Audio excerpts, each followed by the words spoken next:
Our next guest made headlines this past weekend with his responses to government as usual in Washington.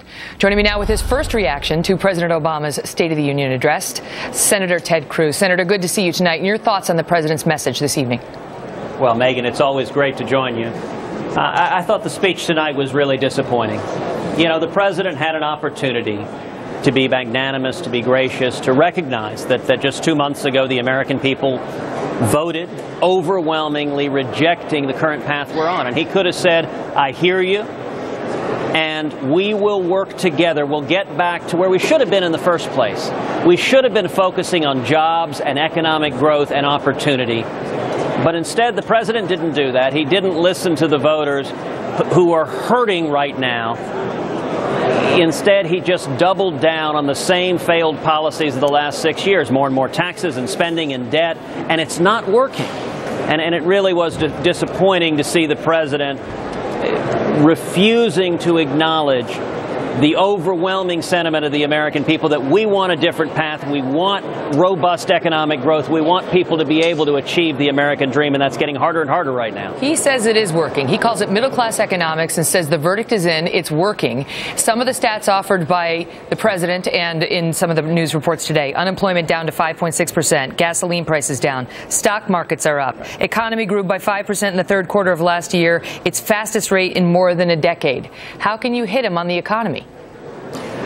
Because the facts are we're facing right now a divided America when it comes to the economy.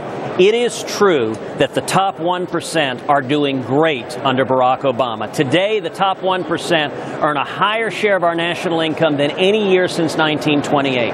The sad reality is, with big government under the Obama administration, the rich and powerful, those who walk the corridors of power in the Obama administration, have gotten fat and happy.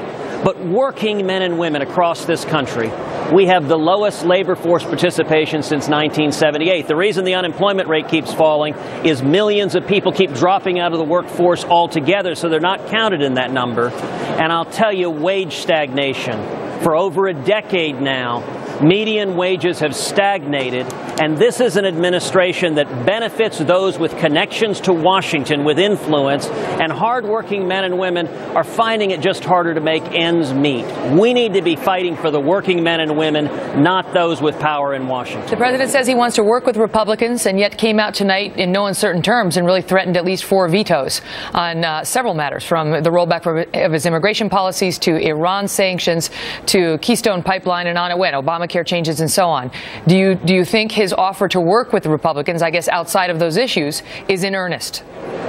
Look, the only area where I saw any genuine interest in working with Republicans is perhaps on free trade, although he's got a problem with his own party. An awful lot of Democratic members of the House stayed sitting and didn't applaud then.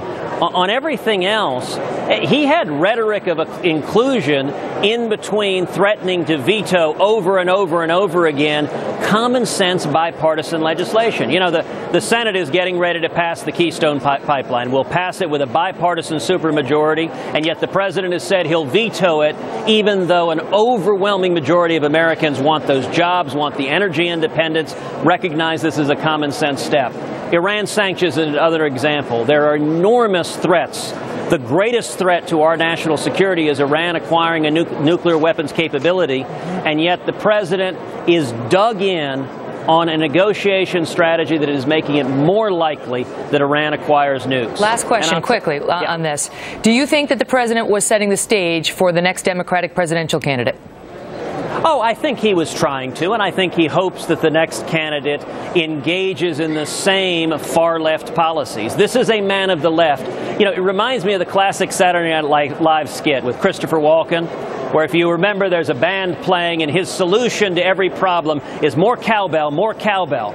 Well, for President Obama, more cowbell is more taxes, more government, more taxes, more government. The audience knows that the focus group is familiar with this skit. Sorry, go ahead and finish your point, sir. Well, look, it's the same failed policies that don't work. And we ought to come together. Economic growth should be a bipartisan objective, and I think Congress needs to lead. If the president's not going to lead, it's incumbent on us to lead and to listen to the American people and to work to bring back economic growth and jobs.